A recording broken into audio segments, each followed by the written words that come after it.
신약 성경은 예수님의 생애를 기록한 마태복음, 마가복음, 누가복음, 요한복음 이 네 개 복음서를 잘 읽으면 예수님께서 사역을 어떻게 하셨는지를 우리가 잘 알 수가 있습니다.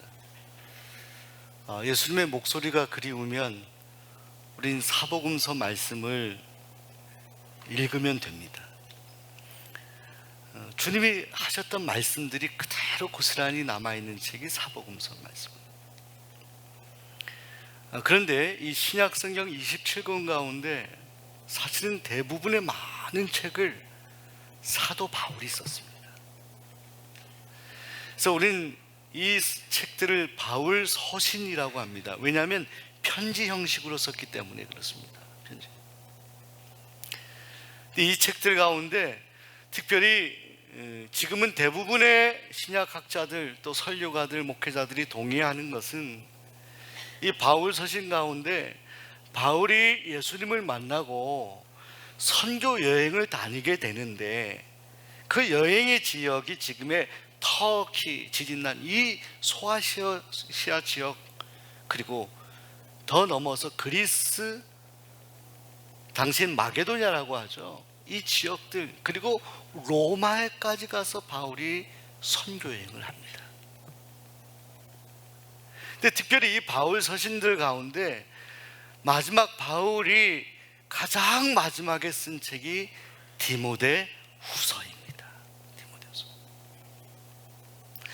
그러니까 우리가 예수님께서 이 땅에서 생애 귀한 사역하다가 승천하실 때 마지막 하신 말씀을 사도행전 1장에서 우리는 확인하게 되잖아요. 오직 성령이 내게 임하시면 내게 권능을 받고 예루살렘 온 유대 사마리아 땅끝까지 이르러서 내 증인이 되라. 이거 주님의 마지막 말씀입니다. 사도 바울의 가장 마지막 말씀들은 디모데 후서의 말씀을 읽어보면 가슴 절절히 읽을 수가 있어요. 그런데 이 디모데 후서는 바울이 로마의 감옥에 있었을 때 두 번째로 잡혔을 때고 그 전에 사도행전 28장에 바울이 꿈에 그리던 로마에 도착해서 로마에 수감되었을 때 썼던 책, 그 책들 4권의 책이 있습니다. 에베소서, 빌립보서, 빌레몬서, 골로새서. 그래서 에빌빌골이라고 합니다. 근데 여러분 이 책들은 바울이 감옥에서 쓴 책들이에요.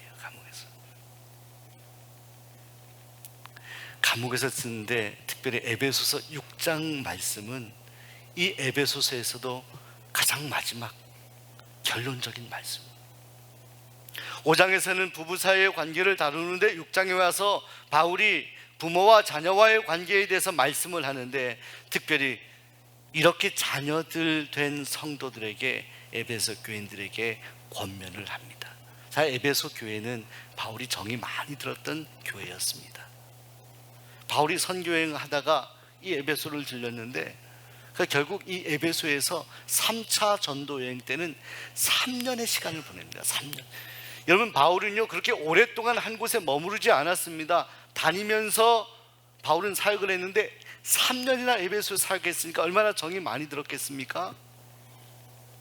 이 교인들에게 편지를 씁니다.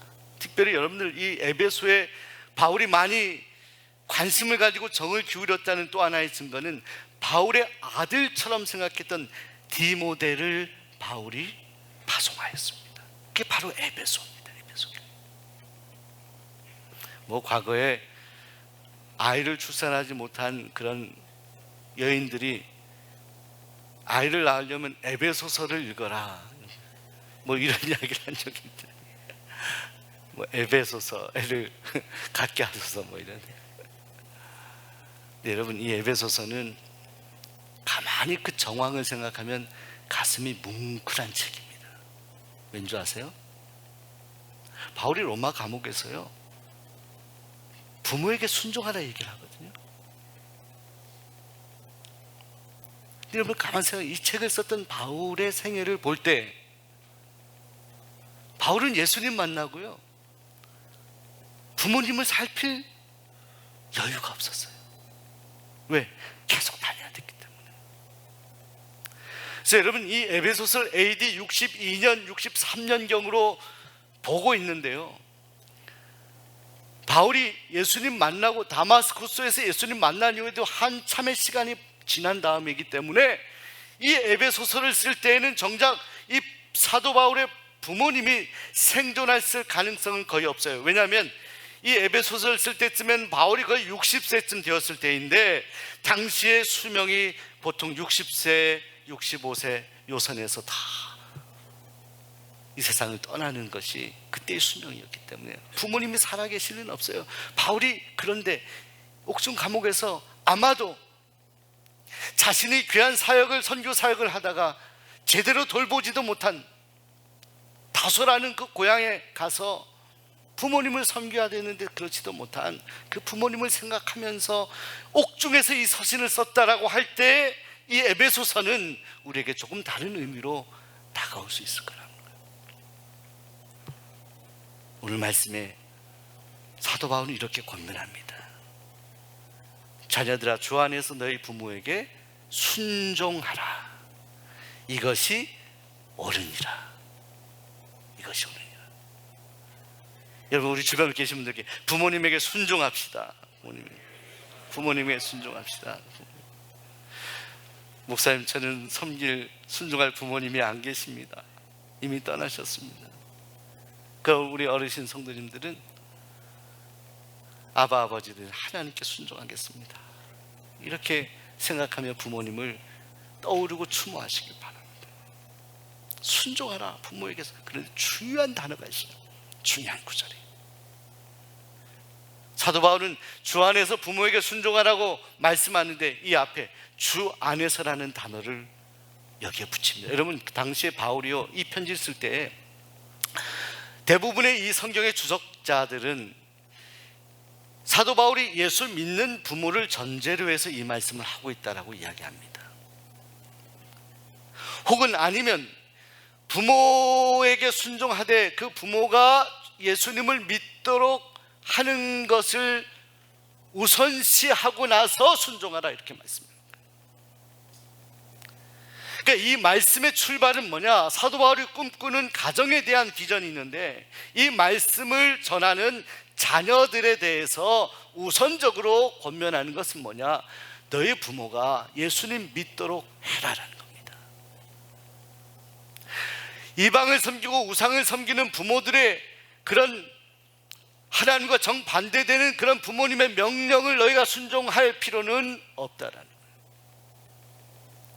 부모에게 불순종하는 것이 가슴이 아프거든 사랑하는 에베소 교인들이요, 당신들의 부모님이 먼저 예수님 믿도록 하여서 그 부모가 믿음으로 살아가도록 하라. 이것이 전제예요, 전제. 만약 그렇지 못하면 그것이 우선적인 목표와 비전이 되어야 된다, 이것을 말씀하는 겁니다. 사랑하는 여러분, 이것이 옳다라고 말씀하면서 내 아버지와 어머니를 공경하라고 말씀합니다. 근데 이것이 약속 있는 첫 계명이다, 첫 계명이다, 이렇게 말씀합니다. 여러분, 이 약속 있는 첫 계명에 대한 배경을 이해할 필요가 있어요. 바울은요, 여러분, 사도 바울 당시에는 신약 성경이 있었어요? 사도 바울 당시에는 신약 성경이 없었어요. 그때는 귀로만 듣던, 예수님에 대해서도 구전으로 듣던 그런 이야기만 있을 뿐이지 성경은 구약 성경만 있었어요. 구약 성경. 여기서 약속 있는 첫 계명이라는 건 뭘 얘기하냐면, 이 말씀이 어디에서부터 시작되었느냐면 출애굽기, 이스라엘 백성들이 시내산에 도착했을 때 하나님이 주셨던 두 가지 중요한 것이 있다라고 했죠. 하나는 율법이고 하나는 성막이었어요. 이 율법의 가장 핵심적인 것이 바로 십계명을 주신 거예요. 이스라엘 백성들이 출애굽해서 그들이 가나안 땅으로 가는 여정에서 시내산에서 주신 십계명의 말씀인데, 이 말씀의 10가지 가운데 첫 번째부터 4가지까지, 4번째까지는 하나님에 대한 관계에서의 신앙적인 이야기를 하는 것이고, 5번째부터는 인간끼리 어떻게 살아가느냐, 모든 인간관계 속에서 해야 될 하나님의 신앙의 법칙을 말씀하는데, 그 중에 5번째, 사람과 사람과의 관계에서 첫 번째 해야 될 가장 첫 계명이 뭐냐? 부모를 공경하라는 거예요. 부모 순종하라는 거예요. 이것이 약속 있는 척입니다. 하나님이 약속을, 이것을 지키면 하나님이 약속을 들어주신다라고 하는 약속 있는 첫 번째 계명이라는 거예요. 모든 인간관계의 출발이라는 거예요. 여러분, 우리가 살아가면서 태어나서 유치원에 가고 학교에 가고 주변 아이들과 관계를 맺습니다. 또 대학을 졸업해 직장에 가면 직장인들과 관계를 맺습니다. 진급하기 위해서 상사와의 관계도 맺기도 하고 하급자들과 관계를 맺기도 합니다. 주부된 여러분들은 여러분 이웃과의 관계를 맺기도 합니다.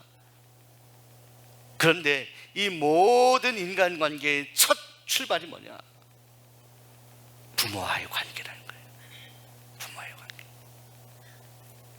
다른 모든 관계를 잘 하고 있다라고 생각하는데 부모와의 관계를 만약 실패한다면 이것은 단추를 잘못 끼운 거예요. 다시 시작해야 돼. 부모님과의 관계를 실패해놓고 다른 관계가 나는 성공적이다라고 말하는 자녀들은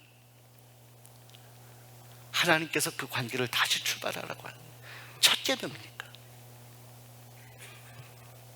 여러분, 여기서 첫이라는 단어는요, 히라보로 프로테, 이것은 첫 번째 1, 2, 3, 4 할 때 1이라는 의미도 있지만 가장 중요하다는 의미의 첫이라는 단어가 있습니다. 하나님께서 우리 인간에게 주신 사람과 사람과의 관계에 맺어야 될 가장 중요한 그 계명, 약속 있는 계명이 뭐냐? 이것이 바로 부모님과의 관계, 부모님께 순종하는 것, 주 안에서 순종하는 것, 아버지나 어머니를 공경하는 것, 이것 빼고 다른 관계 먼저 잘하라는 것은, 이것은 하나님의 마음을 아프게 하는 겁니다. 여러분, 우리가 신앙생활을 잘 한다는 것을 여러분은 어떤 기준으로 생각하십니까? 하나님과의 관계만 생각할 수가 있어요. 10계명의 첫 번째부터 네 번째까지가 그렇거든요. 첫째 계명이 나 외에 다른 신을 섬기지 말라, 내 이름을 망령되이 부르지 말, 이런 계명들이거든요. 우상을 새겨서 그렇게 만들지 말라, 이런 계명들. 근데 이 하나님과의 관계에서의 신앙생활, 이것에만 집중해서 10계명의 다섯 번째부터 이 계명을 우리가 업신여기면 이것은 하나님의 말씀의 완성이 아니에요. 중간에 하다가 마는 거예요. 하나님의 말씀의 완성은 다섯 번째부터 시작되는데 바로 그 첫 번째 출발이 바로 부모님에 관련한, 자녀로서 부모님과 관계된 그 말씀이 첫 번째 계명이라는 거죠. 그러면 내가 잘 된다 말씀합니다. 그러면 내가 땅에서 장수한다 말씀합니다. 여러분, 사도 바울은요, 출애굽기 20장 12절 말씀을 여기서 인용하는 거거든요. 근데 너희 하나님 여호와가 내게 준 땅에서 길이 살 것이다, 이렇게 출애굽기는 되어 있는데 여기서 내게 준 땅에서, 내게 준이라는 것을 생략했어요. 땅에서 장수하리라. 그래서 이것은요, 바울의 이 구약에 대한 이해, 이 출애굽기에 대한 이해를 우리가 하면서 이 말씀을 좀 저는 해석을 하고 싶은 것입니다. 내게 준 땅, 여러분 과거 출애굽 시대에요, 이스라엘 백성들이 광야 생활할 때 시내산에서 너에게 내게 준 땅이라고 할 때 그 땅은 가나안 땅을 말하는 거예요. 앞으로 도달할 이스라엘 땅을 말하는 겁니다. 그 땅에서, 아직 주시지 않았지만 앞으로 줄 그 땅에서 내가 길이 살 것이다, 장수할 것이다, 이런 말씀하거든요. 그다음 이 가나안 땅을 오늘 지금 우리는 어떻게 해석할 수 있을까요? 이 땅을 살아가는, 우리가 땅을 딛고 살아가는 이 세상일 수도 있지만 예수를 믿고 우리가 하나님의 은혜의 영역, 영적인 영역 안에서 살아가는 우리의 삶, 그리고 이후에 저 영원한 하나님 나라에서의 삶이 될 수 있어요. 영적 가나안 땅. 그러니까 예수님 믿는 부모와 자녀와의 관계 속에서 부모에게 잘하면 그 부모님과 더불어서 영원한 하나님 나라에서 영생 복락을 누리며 살 수 있다라는 놀라운 축복의 메시지로 해석할 수 있다라고 저는 생각을 하는 겁니다. 그래서 이 에베소서 주석하면서 메투엘은 이렇게 주석을 했습니다. 하나님의 권위에 의하여 우리가 의무를 행하는 것이 당연하지만 거기에다 하나님께서는 우리에게 상까지 주신다라고 약속하고 있습니다. 여러분, 하나님은요 말씀으로 십계명뿐만이 아니라 세상의 사람들에게도 법을 주셨어요. 민법, 상법, 헌법뿐만이 아니라 어떤 법을 주셨을 것 같아요? 양심의 법을 주셨는데, 세상에 믿지 않은 그런 사람들도요 부모님에게 효도하라는 것은 다 알고 있어요. 다 알고 있어요. 이건 뭐냐? 이 법도요 하나님의 전체 법 안에 포함된 거예요. 하나님 우리 인간에게 양심을 주셨거든요. 인간의 도덕법이나 사회의 여러 가지 질서에 관련된 모든 법이 하나님의 법 안에 포함되어 있습니다. 그런데 우리 인간이 마땅히 해야 될 부모에게 순종하고 효도하는 이 법, 세상의 사람들에게도 믿지 않은 사람들에게 주셨던 이 법이 성경 말씀에는 기록되어 있는데, 이 법을 성도들이 지킬 때에는 하나님께서 약속하신 축복을 주신다는 거예요. 세상의 사람들도 효도할 수 있어요. 부모에게 잘할 수 있어요. 그런데 이것에 대한 수혜는, 축복은 하나님의 백성들에게 있다. 성경 말씀대로 말씀 붙들고 기도하며 나아가는 성도에게는 하나님이 약속하신 축복을 주신다는 거예요.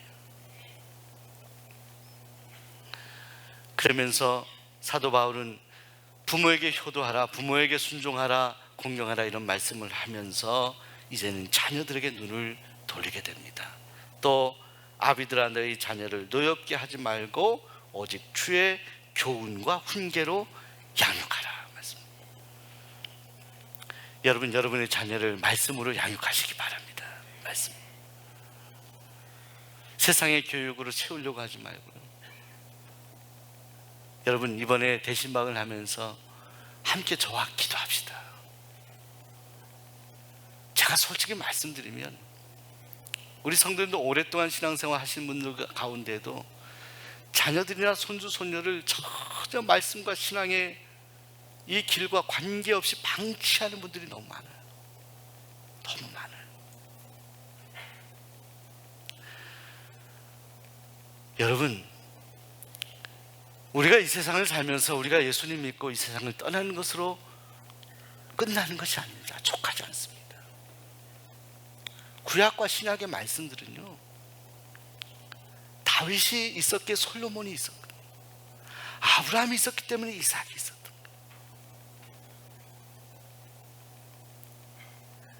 디모데가, 유니가, 로이스가 있었습니다. 어머니, 할머니.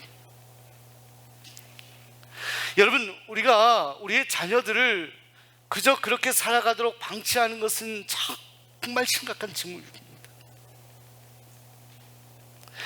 여러분이 그렇게 내버려 두기에는 세상은 너무나 세속적입니다. 물론 교회 안에 있지만, 예배하고 있지만 여전히 우리의 머릿속에 세속적인 생각으로 가득 차 있다면 우린 성전 안에 있지만 여전히 세상의 사람들처럼 살아갈 수도 있습니다. 그러나 사랑하는 여러분, 오늘 여러분의 자녀들이 정말로 믿음 안에서 살고 말씀 안에서 살 때에만 그 자녀들에게 하나님이 주시는 놀라운 은혜와 축복이 있다는 것을 기억해야 돼요. 그냥 내버려 두면 안 돼요. 교회에서 여러분들에게 말씀을 전하기 위해서 새벽마다, 예배마다 이 강단에서 말씀을 전하기도 하지만 제자훈련을 통해서 말씀을 나누기도 하고, 최마학교를 통해 말씀을 나누기도 하고, 속회 안에서 매번 말씀을 나누고, 여러분 안에 말씀이 정리가 돼야 되거든요. 말씀이. 그리고 그 말씀이 여러분 안에 살아있어야 되거든요. 여러분의 자녀들을, 오늘 성경 말씀처럼 이것도 전제하는 거예요. 부모가 예수님 믿는 것을 전제하고 있는 거예요. 전제하고 있어요. 너희 자녀들에게 말씀과 훈계를 할 수 있는 그런 부모가 되기 위해서 부모에게 말씀이 있어야 가르치죠. 부모의 가슴 속에 하나님의 말씀이 있어야 가르칠 게 있죠. 너희 자녀에게 노엽게 하지 말라. 자녀에게 자꾸 화를 내거나 감정적으로 그렇게 대하지 말고 세상의 방법이나 지식을 전하지 말고 오직이라고 했습니다. 오직 주의 훈계로, 교훈으로 양육하라, 이렇게 말씀. 오직이라고 했어요. 오직. 이건 명령이에요, 명령. 하나님 명령. 여러분, 하나님 말씀을 붙들기 위해서 발버둥 쳐야 됩니다. 여러분, 가만히 있으면요 안 돼요. 하나님 말씀이 여러분 안에 들어갈 수 있도록요, 여러분을요 그 말씀이 들어갈 수 있는 그 제도 안에, 예배 안에, 그 훈련 안에 여러분을 던져야 돼요. 그래야 여러분들 마음의 심령 가운데 있는 말씀이 여러분 자녀들에게 자연스럽게 흘러나갈 수가 있는 거예요. 흘러나갈 수. 사랑하는 여러분,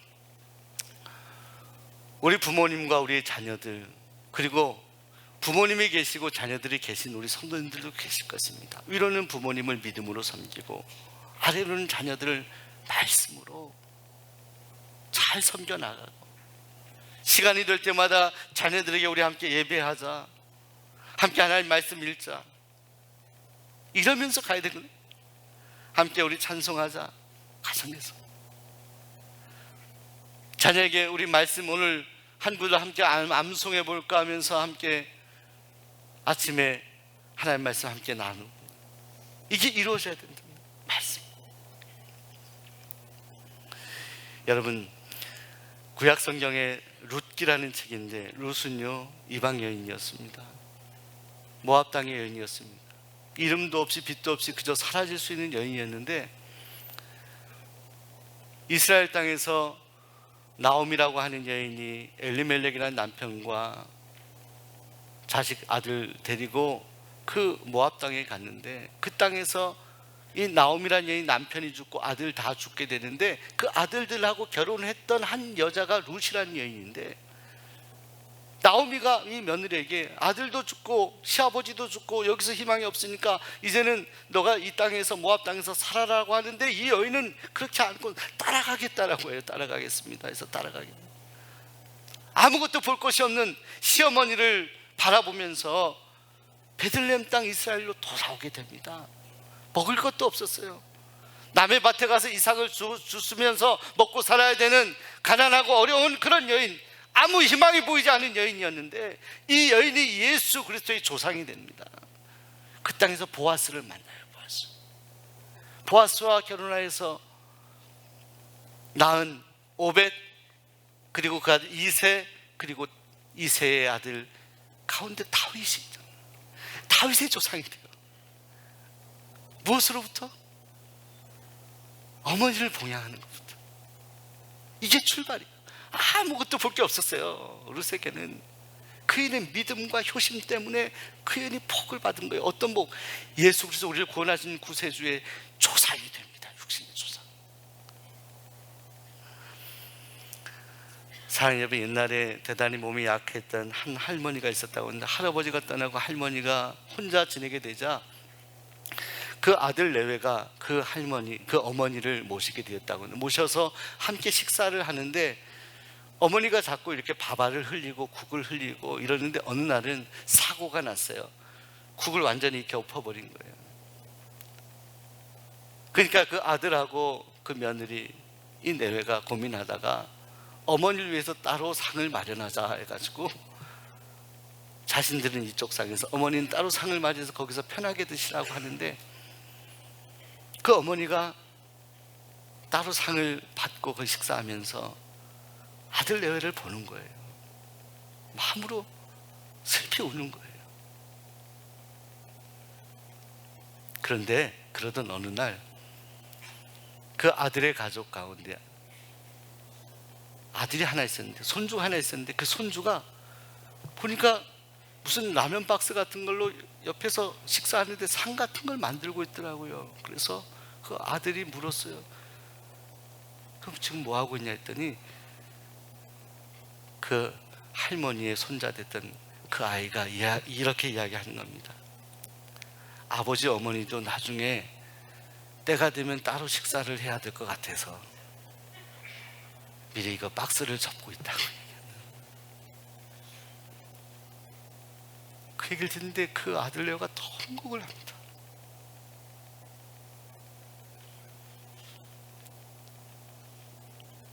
마음이 통곡을 해요.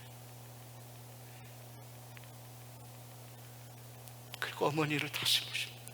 같은 상에서 피 흘리든 국이 흘리든 기침을 하든 그 어머니를 잘 모셔. 여러분의 자녀들은요, 여러분이 하는 것 그대로 봅니다. 여러분이 자녀들에게 대우받기 원하시고요, 따뜻한 섬김을 받기 원하시나요? 그럼 그렇게 원하는데 여러분이 그렇게 하십시오. 그렇게 하세요. 조건이라도 그렇게 하세요. 우리가 생각하는 우리의 어머니 아버지는 어떤 분들입니까? 그런 찬양이 있어요. 먹고 싶은 거 있어도 그것을 아껴서 자녀에게 주었던 것입니다.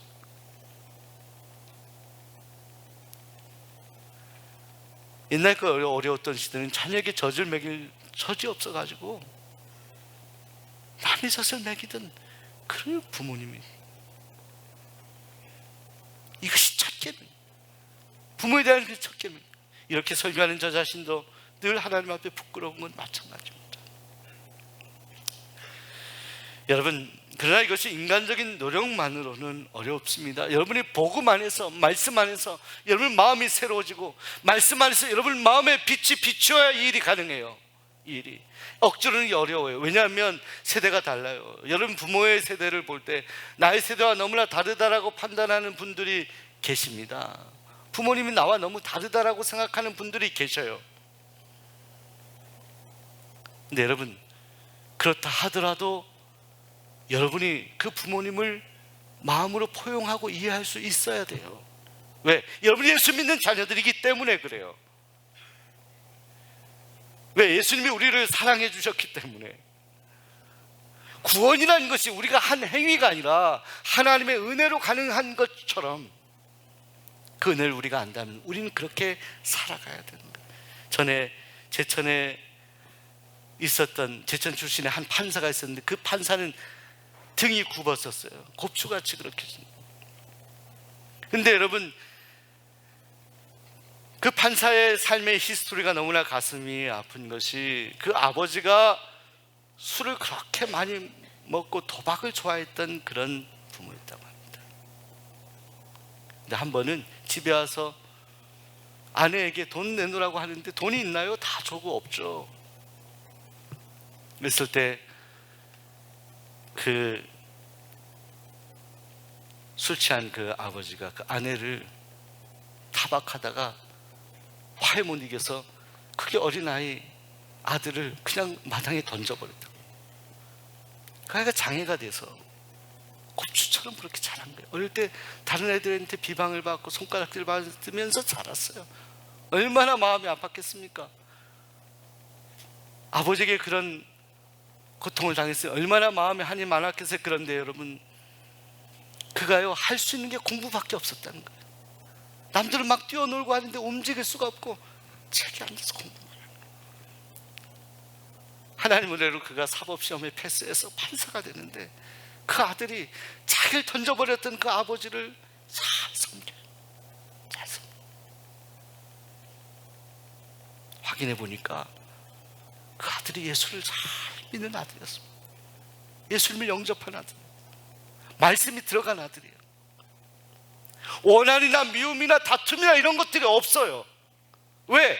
예수 그리스도의 빛이 그 안에 들어갔기 때문에, 주님의 놀라운 십자가의 사랑이 그 안에 살아있었기 때문에 원한이 없어요. 슬픔이 없어요. 주님 안에 새 생명 얻은 것에 감사하고 자기를 던진 아버지를 봉양하는 거예요. 자, 이거 가능한 것은 주 안에서 하나님의 자녀이기 때문에, 예수님의 사랑을 경험한 아들이기 때문에 그 아버지를 그렇게 섬기는 겁니다. 사랑하는 여러분, 어버이 주를 맞이하여서 아직 여러분의 부모님이 생존해 계시다면 오늘 약속 있는 첫 계명을 잘 지키시기 바랍니다. 하나님이 여러분을 놀랍도록 축복하실 것입니다. 기도하겠습니다. 하나님,